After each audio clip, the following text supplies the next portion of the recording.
動でお風呂を沸かします。お風呂の際は自動で。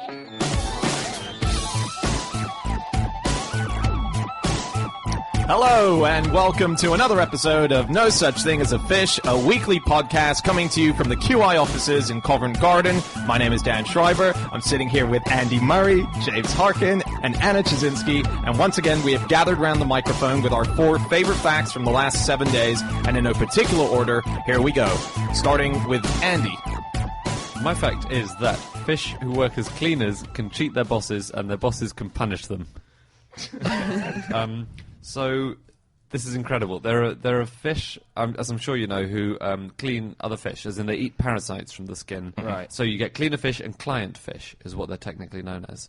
And there have been lots of studies of this, especially by this amazing-sounding ecologist called Redouane Bechiri. I hope I'm pronouncing his name right.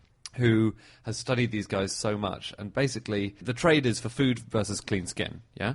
But the cleaner fish, they sometimes cheat, because they actually like eating the thick mucus that covers the client fish as a protective layer, and they often have a cheeky bite of it instead of eating a parasite, and that makes the client fish jump, I guess in pain. So that's them cheating it, and then their bosses, the client fish, punish them by chasing them around. And the cleaner fish which have been chased around then behave better in future. They stop misbehaving as much when they've been chased about. What are they threatening to do when they chase them around? Because in the end, they want to be making contact with... It's like being chased around by someone you really fancy, isn't it? It's like being you chased by don't your run that fast. It's like being chased by your boss, you know. Because they're often bigger fish, or they're often predatory. Like when you're being chased by your boss. Secrets of QI exposed. So yeah, if there are lots of client fish, then the cleaners have the upper hand because they're more in demand, and so they try and take more bites of mucus because they know that they've got a captive market. Right. Yeah, because the client fish have to get cleaned somewhere. Yeah, genius. So they propagate the problem in order that they can solve it, which is kind of exactly what a lot of human industry does, right? I guess so, yeah.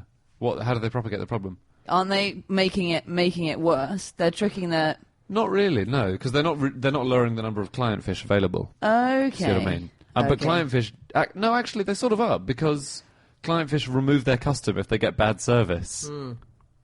And they kind of keep going back to the same species or the same fish that they really like and have good service from, don't they? Yeah. Really? Yeah. Okay, that's really cool. And they set up... Do they have this, like, huge service stations? Yes. So there are hundreds of them or something? Yeah, they're all over the ocean, especially on reefs. That's where you get them. Just a big welcome break of cleaners' fish. a big shell.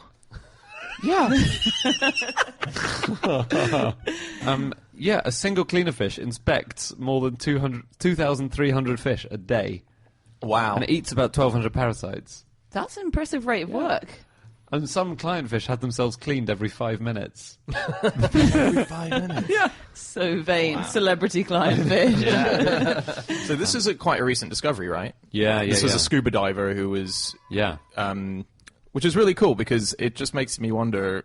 What are the mysteries of fish? You know, there's so many things that we don't... Like, I was reading as well, I can't remember what the fish is called now, but it's a fish that basically sunbathes. It goes to the surface of the water and it just lays there for half the day. They've had no idea why it does that until recently. They just put a camera on it and worked out that it was going really deep and it was finding all these other little things to eat, and the coldness meant that it needed to get up there to get the heat back down, like just to regulate their body temperature. Yeah. But they didn't know that up until recently. So we've just had floating sunbathing fish up until a year or so ago. Well, so they're just warming themselves up so that they can conserve heat to go back down into the cold water. Yeah, I think they're called sunfish. Yes, genuinely. sunfish, yes. Okay, here's a cool thing. They get cleaned themselves by albatrosses.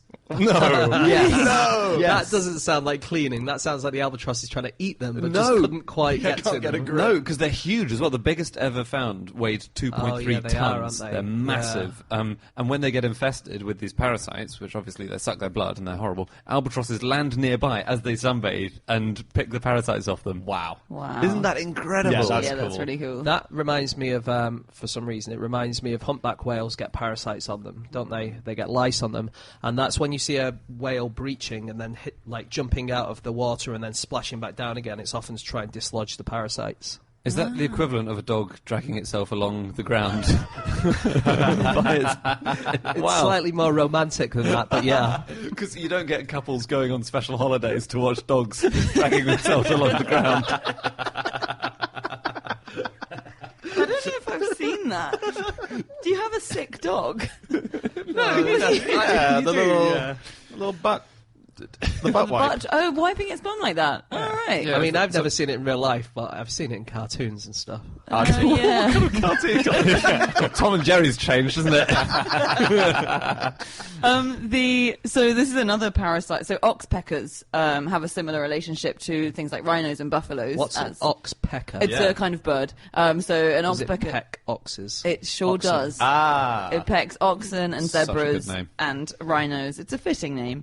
And so it sits on them and it eats ticks and parasites that live on them. But they also trick their hosts because they've got a vested interest in getting more ticks and parasites to come and, land on these animals. And so they exacerbate their wounds, or if they've got a bit of bloodied wound exposed, then the oxpeckers will come and peck it and make it a bit worse to make sure that more parasites come and then they can eat the parasites. So That is kind of not harsh. on that, is it? Yeah. It's like a cleaner who makes your house more dirty. Just so more cleaners come. I think I'm going to need to hire another cleaner. Before you know it, you've just got hundreds of cleaners. And a dirty, dirty, dirty house. Yeah.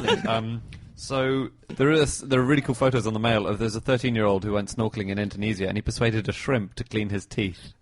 Wow. When you say persuaded, it's Persuaded. gone, come on, Yeah. go on. I'm not going to tell anyone, and you're probably going to enjoy it. He snorkeled down to where because he found a cleaning station, one of these garages basically, where there it's not fish, it's shrimp. It just happens to be owned and operated by shrimp. And he opened his mouth and it went into his mouth and it removed bits of food from between his teeth. Wow. Yeah, I've seen that. It's pretty gross. It's unbelievably cool. I'll put up pictures of it on Twitter. If you'd just been eating shrimp, though, that wouldn't be very nice. Oh would my it? god, No, that's true. That's such a good point. Jeff? That's like having a car made of mechanics. Quite an expensive dental treatment, I think, flying to Bali every time you have to clean your teeth. A toothpick will do the job. But there are mimic fish. So cleaner fish have a bright blue stripe along them often, or they're really brightly covered to advertise themselves and say, "Hey, look, I'm here, I'm bright, and I'm happy to clean your teeth, or eat the parasites or whatever."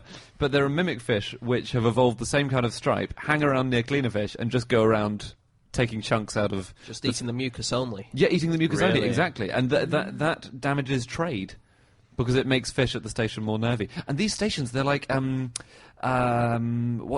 like neutral territory in the ocean. So you get even sharks turning up to have the parasites cleaned up, and they don't eat fish that they would normally be hunting and killing and eating because it's kind of safe. It's a safe zone for all fish. Okay, so if you fall out of a boat in the middle of the ocean, what you need to do is find one of these areas, and then no sharks will eat you because you're safe and then you're in the neutral zone. Exactly. Yeah. And you get a good floss while you're down there. My favourite mutualistic relationship underwater is actually shrimp-based. It's the relationship between shrimps and goby fish. Have you seen this? So shrimps and goby fish have this really sweet relationship where the goby fish gets the shrimp to build its... So the goby fish lives in little dugouts in the sand at the bottom of the ocean, and it employs the shrimp to build its little dugout, and then it keeps the shrimp on as a permanent cleaner to clean its house. So they both live together in this house, and the goby shrimp is employing the goby fish is employing the shrimp to clean his house and to build it. But what's he paying him? And in exchange, because the shrimp doesn't have very good eyesight, so can't really spot when predators are coming, so the goby fish sits at the top of the burrow and looks out for predators, and they're always in contact, so the goby fish always has a little fin touching the shrimp, and if there's a predator, he'll like wave his fin at the shrimp and be like, get back in the hole. Sounds like a great sitcom, doesn't it? Yeah. But also, the other shark or fish or whatever must know that the goby is hiding. So you got any shrimp at home today? Oh, no. No, I fired him. He wasn't doing a good job. What's that? What are you holding on to down there? No, nothing. Nothing. Show me your fin, the other one. Yeah. So some of these cleaner fish, if they eat too much, if you're a female cleaner fish, if you eat too much, you turn into a male. So you get bigger and bigger and you turn into a male, right? I don't quite know how that works, but it does work. And apparently there's some very new research that says that male cleaner fish will aggressively nudge their mates to watch their diet. So if they're eating too much mucus, they're like, stop it, you'll turn into a mum! That is so good. Okay, time for fact number 2. My fact this week is that Al-Qaeda's job application form includes a question asking who should be contacted in the event that the applicant becomes a martyr. Now, I have a lot of questions about that. Yeah. Where is the job application form available? Okay, so they found this as a part of basically when they raided Bin Laden's house, and when Bin Laden was taken down, they took all the stuff from his room. He and was his applying house. for a job. So, no, all you have to do is go to Bin Laden's house and then pick up a form there. It's very easy. But so they found a lot of books, they found a lot of papers, obviously, and the government haven't released it for a long time, and it's just been released. And part of the papers that were found in his house was the Al-Qaeda job applicant form. There are lots of questions like, what objectives would you like to accomplish on your jihad path? Which I think is such a nice... I guess they don't ask where will you be in the next 5 years. And hobbies, they want to know hobbies. Oh, really? Yeah, hobbies and pastimes is another question. Do you know that Bin Laden was a really good volleyball player? No, didn't. Was he? Yeah, he was. Whenever they used to have volleyball competitions in Al-Qaeda, he and Mohammed Atef had to be on different teams because they were both by far the best players. Wow. He was really tall, wasn't he? Yeah, he was. But was he really good in the way that we've often said Kim Jong-un is great at golf? You know, like, were people just letting him win every shot kind of thing? Maybe. I wonder. I thought he was on dialysis. This might have been earlier, before the dialysis. Okay, because a lot of the best volleyball players are not on dialysis. It's true. That's Although a good fact. It's possibly Nintendo Wii that he was on volleyball on as well. I suppose if you have to stay indoors all the time. Exactly. Yeah. Was he found with some kind of games console? Or no, he had loads of DVDs, didn't Loads he? of DVDs, lots of pornography. Lots of pornography. But No. yeah, they've not released the titles of, but they said he had a big... Yeah, no, I You've don't know why. searched, haven't you? Yeah, because they've said that he had a lot of books, and they've released the titles of the books that he had, which included Noam Chomsky books, and really oddly, conspiracy theory books about 9/11, which is really interesting. Oh, really? Yeah. He had a lot of them, and a huge stash of pornography. They've not told us what they are. One thing that's said, though, is that apparently... extremists often have pornography as a way of communicating, so they'll have coded messages within that is true. Yeah. Steganography, it's called, Yes. which is when you put messages in pictures. Okay. And terrorists usually use pornography. What, so they set up a porn shoot in order that they can plant a message I think- into the scene somewhere? I think they use existing photos. Okay. That is the most convoluted excuse for seeing naked women I've ever Looking heard. for a message. I have to look really closely at this one, I'm afraid. Probably for hours. I'm probably going to take it with me, actually, guys. I'd like to thank you for this fact, Dan, because now, in the course of researching application forms for terrorism, I have in my Google record the phrase "apply to join ISIS." And I am, as I speak, on the UN terror watch list. You probably are. That's weird to think that that will have alerted some I kind googled of it something. 5 minutes ago, and now that's never leaving me. Isn't you know. there a removals company in the UK called ISIS, or used to be called ISIS, and then they had to change their name, or is it a building company or something? There are lots of firms actually. So there's Ann Summers. They were bringing out a line called ISIS. I think we've Were mentioned they? this on the podcast before. Right. And they said, well, it's too late to change it now. We've been working on this for 6 months. The best one was about that is the people who had a 21st birthday party. Do you remember that? No. So it's a 21st birthday party. They had 2 balloons that said 21st, so a 2 and a 1. But from the other side of the room, it looked like IS. So from outside, it looked like IS. And people called the police and said, we think there's a...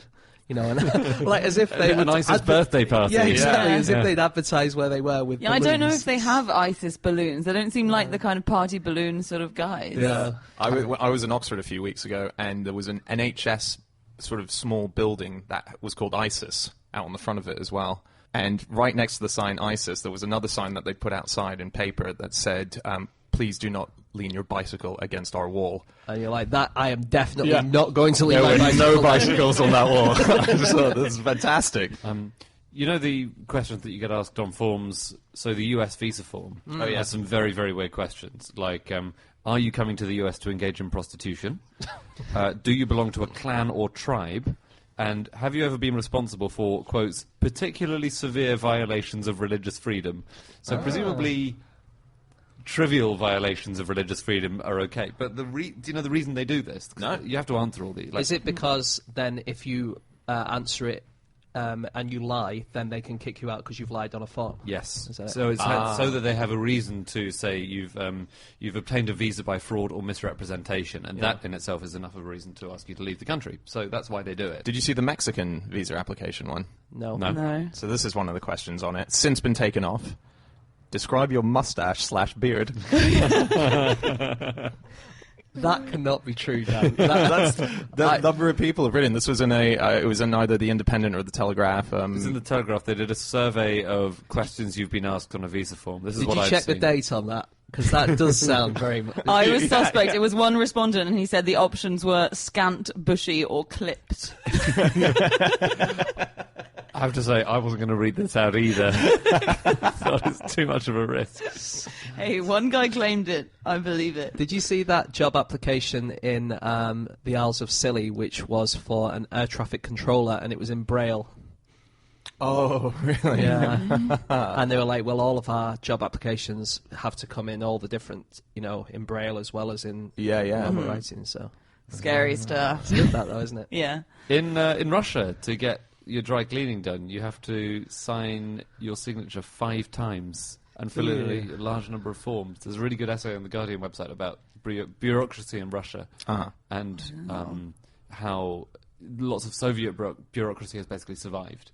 Okay. That doesn't sound like it would be true in all dry cleaners. Maybe it's an especially bureaucratic dry cleaning service.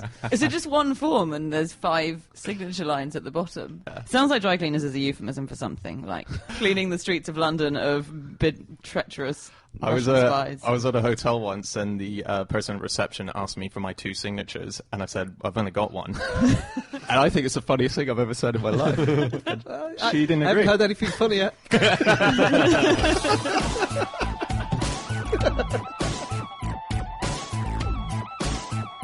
Okay, time for fact number 3, and that is James.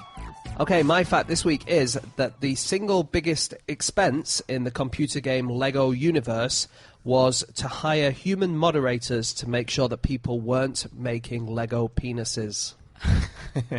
So, penis monitoring. What it was, it's one of those games like Minecraft where you can build things and whatever. And a lot of people, of course, when you can build anything you want, if you can draw anything you want, a lot of people draw penises. And they wanted to come up with a way of stopping people from doing this because they wanted other people to go into your world. And they didn't want children stumbling into the world of someone who built a penis. Mm-hmm. And so they tried to get a computer to be able to work out when there were penises around, but the computer couldn't do it. It was impossible to come up with a program that would definitely recognize a Lego penis above anything else.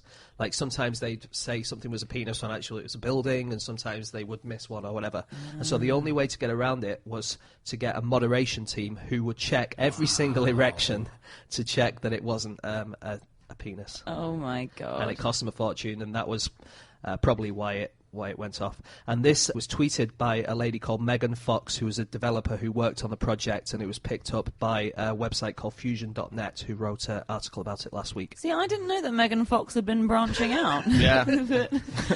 Good for her. Just for the sake of it, you can actually reach her on @GlassBottomMeg. That's her actual Twitter handle, so if anyone has any questions following this podcast... Yeah, don't ask me. Go straight to Megan. Wow. Penises stopped the Lego Universe game. Yeah. That's such a shame. It's such a victory for, Willies. It's not a victory for innocence and joyfulness and play. Yeah. It's a victory for people building enormous penises. Yeah. But can't they, on most websites, you have the ability to have a parent lock? Couldn't they just do a kind of parent lock? And stop children from playing the Lego computer game. Yeah. maybe if you... Warning, explicit 18s. penises only. Maybe as an adult, if you register your penis in it, like you say, I have built a penis in my universe, I think and registering they go... your penis is something you have to do when you've done something much worse than playing a Lego game. Well, the point is, it's people, they're not worried about the people who are going to register it. It's the people who nefariously build these penises. That they And need their to computers stop. can't stop them because penises look a lot like other stuff. Yeah, they presumably. look like buildings. Snakes. Other penises. Other penises. Should we ban this? It could be a penis, but also it could just be another penis, in which case we should leave it. I was reading today, just on Lego, that Cambridge is thinking of creating a new post for a professor, the professor of Lego. Not just thinking, I think they are doing it. Yeah. Is he going to be made of Lego? With loads of Lego undergraduates as well. Yeah. That'd be really cool. They basically, Lego have provided them, supposedly, with 2.5 mil to create the post, so... And it's going to be about play and education and stuff like that. But yeah, there might be a professor of Lego now. Okay, so things that computers can't do, maybe. Yeah. So the US is spending a lot of money to try and get facial recognition on people when they're going through airports. Right. To kind of see if they look like a terrorist. And supposedly there might be some little micro-expressions that people give off, like if they're worried by the fact that they have to go through security. But apparently the face of a man about to detonate a suicide belt has the same expression as a man who realises he has left the stove on. Oh, wow. So that's why they can't tell. No, and I left the suicide belt in the stove. Oh, this is a disaster. There's not because that's what the human face is. There's not a specific expression for a specific situation. Yeah. It's an emotion.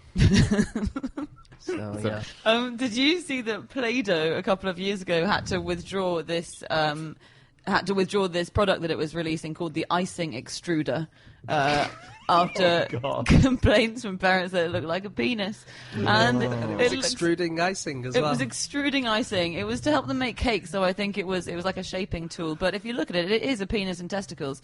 And yeah, I think the news report said, unfortunately, it looks more like a sex toy, albeit a 3-incher, than a child's toy. Which is true, it does. I think surely that's all in the mind of the parents. It's who are not. Look it complaining. up. Andy's just showing us the Play-Doh picture on his computer now. I know. Oh yeah, so I'm amazed that Safe Search is letting it through, to be honest. But that's fine when you see got it a parent actually. lock on your own laptop. Yeah, of course. Every day, Andy's mum gives him his packed lunch, puts the parent lock on his computer, sends him off to work.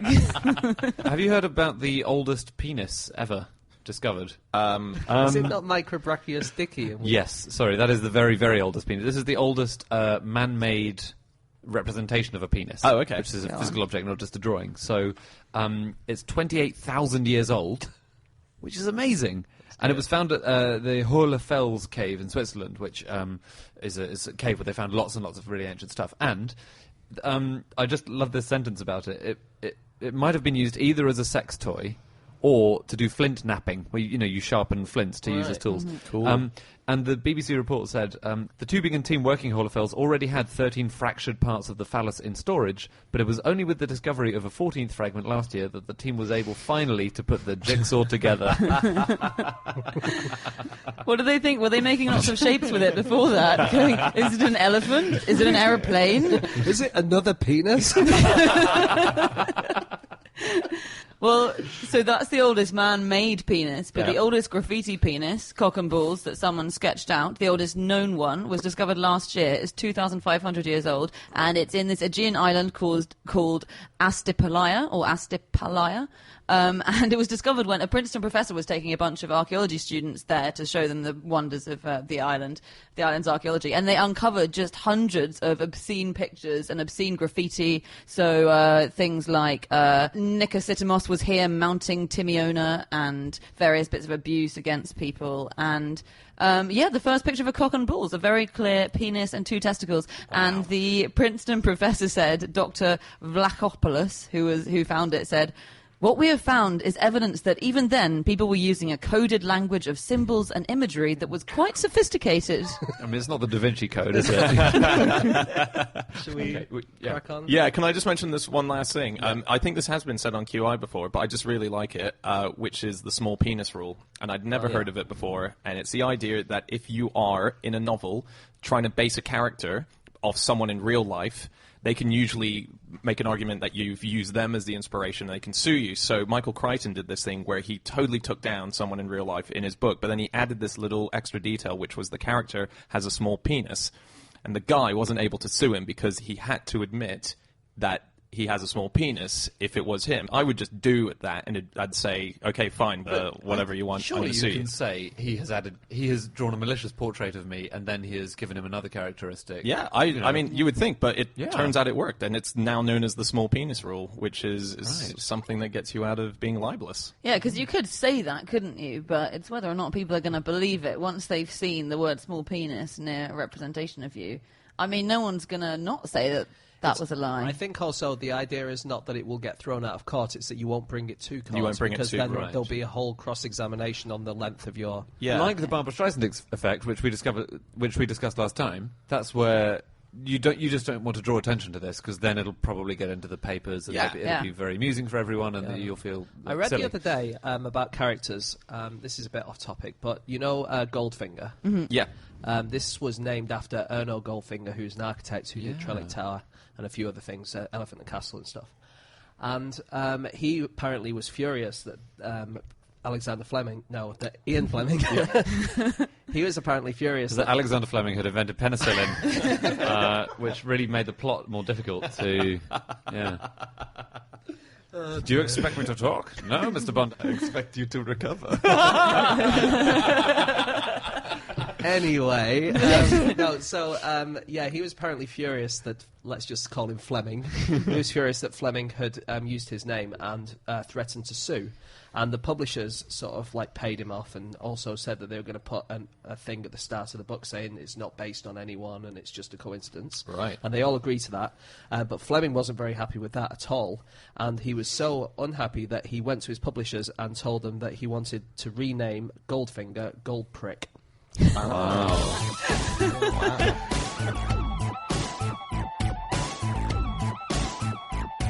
Okay, time for our final fact of the show, and that is Jasinski.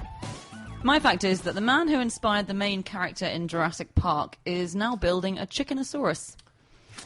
Which character in Jurassic Park is the main character? The T-Rex, I would have said the T-Rex. He wants a friend. No, this is Jack Horner, who is the paleontologist on whom Sam Neill's character is based. I can't remember what he's called in the film. But yeah, he's a really famous paleontologist, and he is now building what he calls either a Chickenosaurus, a Chickensaurus, or a dino chicken, which gives a general idea of what it is. How far has he got if he's still on name points right now? He's been wrangling with that for a good decade or so, but no, he's got quite a long way. So it's about genetically back-engineering a chicken into being a dinosaur or into giving it dinosaur characteristics. And the three main things you need to change are the tail, so you've got to give the chicken a tail, because at the moment chickens have this thing called a pidgestyle, which is the thing that makes their tail feathers move, but it's not a tail. So give them a tail, give them claws like a dinosaur instead of wings, and give them a snout, not a beak. And they've and nailed make them 100 times bigger. Yes. You just blow into them for that with a straw. Okay. And yeah, they've done the beak, I think. So the tail's the hardest, apparently. Getting a tail on the thing. I've seen a picture of what the beak would look like. It's pretty dinosaur looking. It's like a snout rather than a beak, isn't it? Yeah, exactly. Yeah. Oh, well, that's interesting, because birds had snouts for 50 million years. So the beak is a relatively recent innovation. And is it better? I think Must beaks be. are better in lots of ways. Yeah. Must be more suited to whatever environment Yeah. they live Because in. if it feels like maybe it getting into small holes and stuff. Yeah. Right? A Much woodpecker better. would be rubbish with a snout. Yeah. He'd just bruise his nose constantly. It seems with dinosaurs, so they're now saying that they had feathers. That's a theory coming up. I read one the other day that the Diplodocus, we all have this impression that the long necks is that they go out on a sort of 45-degree angle. Yeah. But actually, they were right up. That's the new theory. Yeah, the new theory is Oh, that wow. they go right vertically up. Like a giraffe. Yeah, it was. So I it's- thought they were supposed to balance each other because it was like the tail going out one way and the neck going out the other way. And I think the tail goes Yeah. right up as well. Does it? Yeah, so, That's just when it's trying to get through a really tight little gap. or be goalposts for American football. But do we know what kind of dinosaurs would have had feathers, or is the prevailing theory that all of them have feathers? Well, I think T-Rexes, they're saying. Yeah. T-Rexes had feathers? Yeah. And they may not have had penises. Any of them. Oh, to I take it think- back to penises. I think that's something that we're confident about, isn't it? Well, no. I mean, we don't know that any dinosaurs had penises. Okay. And actually, we're not sure with a lot of them how mechanically they had sex. One of the things in looking to this, because Jack Horner's has a number of dinosaurs named after him. Hornosaurus, Yeah, maybe. I don't know. Actually, do you have the names on you by any chance? pterodactyl. Yeah. Oh, pterodactyl. I thought I knew all the dinosaurs. I thought they were like the Did you? classic. Yeah, thought I knew them all. Oh no, is this like when you thought you knew all the Roman numerals?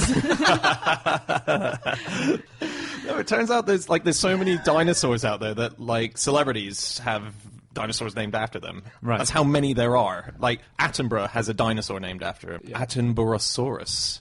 Nice. There's also Mark Knopfler from Dire Straits. The reason it's named after him is that when they were digging this quarry, they seemed to find this new species anytime Dire Straits was pumping out over the sound system. So they were just like, get Dire Straits back on, and they kept finding more. So they gave that species to him. And there's also an Elvis one called the Elvisaurus. And it was the first dinosaur to be discovered in Antarctica. Which Elvis loved. You know, where Elvis spent a lot of time as a boy. Where Elvis now lives. I found out a really cool thing about chickens this week, which is that we have just found a new state of matter in the eyeball of a chicken. How cool is that? I thought I knew Very all the cool. states of matter. Not anymore, James. Yeah, no, you've fallen into my trap there. Yeah, so there are a few states of matter aside from the standard 4, and this one is called disordered hyperuniformity, which is kind of cool, and it's an arrangement of molecules which is really chaotic if you look at it close up, and then over large spaces it's got a kind of uniformity, and it's apparently acts somewhere between a liquid and a crystal, I think. But yeah, just rocked up in the eye of a chicken as they were studying it. That's cool. That's like when there was, we have phylums, so every animal fits into a phylum, and they found a whole new phylum, and it was on a lobster's lip, and it was just this total new type of life that they'd not seen before. How do they notice that? I don't know, how did they notice the chicken eye? Yeah, this doesn't look like a state of matter I've seen in anyone's eye before. Yeah, like how would you even begin to do that? So the industrial farming of chickens was kind of a mistake, the way it started. Oh, yeah. Yeah. Explain. Well, before 1923, when hens were raised for meat, they were more or less a byproduct of egg-laying birds. At the end of an egg-laying bird's life, it would be killed for meat, but there wasn't quite the same tradition of raising lots and lots and lots of birds. So traditional farming favoured birds which were good for eggs and for meat, basically. Right. And then in 1923, a woman from Delaware called Mrs. Cecile Steele, which is pleasing, she accidentally ordered far too many birds. She meant to order 50 and she got 500. Was it like when you're doing your online shopping and she accidentally put 1,000 instead? Yeah, exactly. Yeah. And so she sold them, and then the next year she produced 1,000, and her neighbours started catching on, thinking, oh, wait, this is really good, and there's more of a market for this than we thought there was. So people like chicken. Yeah, in 1925, Delaware farmers made 50,000 birds. They grew 50,000 birds. In 1929, it was 3 million. Wow. Yeah, and at that election, Herbert Hoover, he promised a chicken in every pot. And that was the kind of start of this incredible expansion of battery farming. When people used to cook chickens, they used to want to make them sing for some reason, or when it's just come out of the oven, they used to want to make it sing. And what they used to do is put mercury inside the chicken and then kind of sew it up. And then that would kind of expand and make air inside the chicken, and then they make a tiny hole, I think, and then it would kind of tweet. Wow. That was a way to... So clever. That's amazing. It's clever, apart from the fact that it's highly poisonous. Poisoned, Yeah. your dinner. It's worth it, though, for that. So it's like taking it out and the chicken going, ta-da! Not everyone is happy with the Chickenosaurus idea of making a Chickenosaurus. So one of the colleagues of Dr. Horner has said this. It was in a BBC report. As he said, get back in your corner, Jack. No, he hasn't.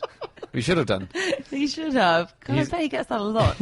He said, technically, you're going to have a messed up chicken. It's not a dinosaur. It's never going to be a dinosaur. It's just going to be a really awful monstrosity. I would agree with that, actually. I think what you're making is not a dinosaur. You're making a chicken with dinosaur characteristics, right? But if all the genes survive somewhere, I find that really interesting. So the idea is that chickens somewhere will have DNA that was inside dinosaurs, right?